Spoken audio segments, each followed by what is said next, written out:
up, y'all? We got the Brian Castano versus Jermell Charlo fight this weekend, man. The first one was a draw, and Jermell Charlo got the chance to go ahead and wrap this shit up with a pretty bow on top of it. Yeah, he can either. I believe he pretty much has to knock out Brian Castano because Jermell got the type of style to where he don't throw a lot of punches, but you know what I'm saying. And Castano is the type of guy that throw a lot of punches. And usually when those styles match up, usually if that shit go to decision, the one who throw the most punches automatically, favorable on the judges' scorecards. But Jermell Charlo got the power to knock him out. He hurt him a few times. I seen a few times he hurt him in the first fight. But this fight, I believe Jermell Charlo got to stay off the ropes. You got to stay off the ropes this fight because, when we watch the first fight, you see him kind of trying to lure Brian Castano in to the ropes so he can hit him with the check left hook, hurt him, which he did hurt him. He did. It was successful, but he didn't finish him. He didn't knock him out. He wasn't hurt enough, so we can't bank on the power all night long like fucking Canelo just did versus Bivol. That's basically what he just did. He banked on the power. That shit ain't work, and he got his ass out boxed. Now, I don't believe Brian Castano is a better boxer than Jermell, but you don't want to get outworked. So, I think the best thing to do is just keep him in the middle of the ring, keep pumping the jab, keep using the jab. I ain't saying he can just change overnight by throwing a hell of a lot of punches than he used to do, but I think he definitely has to throw more punches. You know what I'm saying? To set up the heavy shots. I mean, you always hear Derrick James tell him these same things, so I'm not trying to be Derrick James or no shit like that. I'm just giving my opinion of the breakdown of the fight. I know Derrick James got this shit, wrapped up. He got this shit laid out for Jermell, so Jermell just got to follow the game plan. Use lateral movement, catch him off balance, and catch him, set him up with a shot. With a hard one, get his ass get on here, get him the fuck out of there like we know he can. Ain't no sense of, luring him into the fucking ropes, trying to hit him with a hook and shit like that. Like, that shit ain't gonna work, bro. Because what if he don't bite the bait?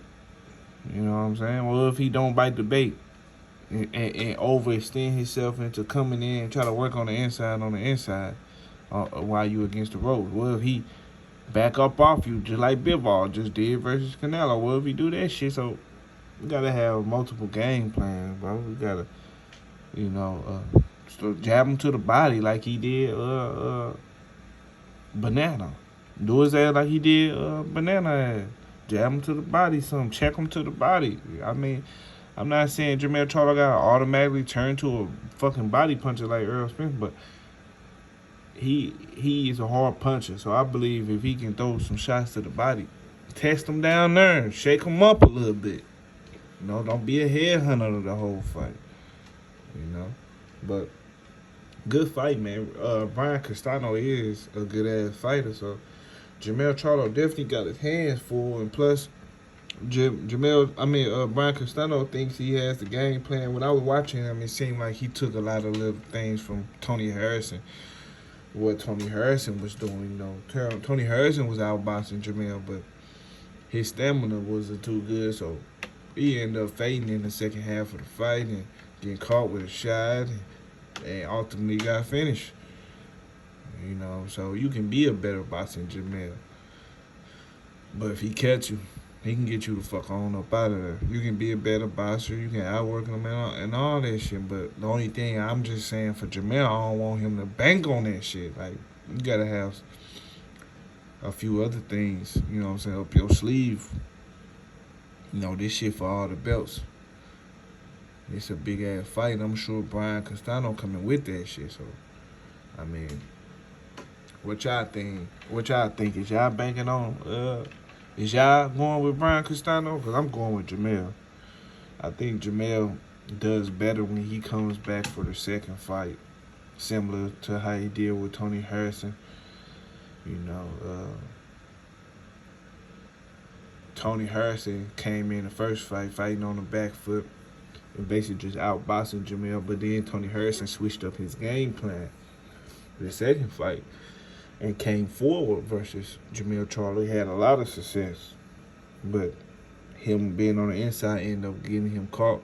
So I'm wondering what Brian Castano gonna do. So I'm gonna be checking him out, looking at his media workout, just seeing what I can see if he still as motivated as he was the first time around. See if he, just look at different things, see what I can see. See if he, still hyped up for this shit.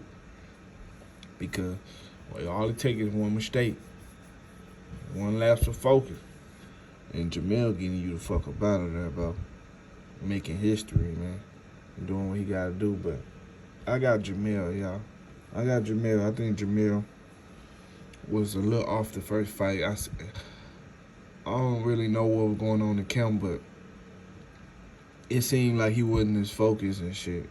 But that ain't no excuse, because there's still things he didn't do in the ring when it was time to do them. He didn't really make no adjustments, So we'll see, man. So y'all let me know what y'all think about that, man. Y'all hit that like button and subscribe to the channel. You ain't subscribed already. And I'm out, child. Deuces.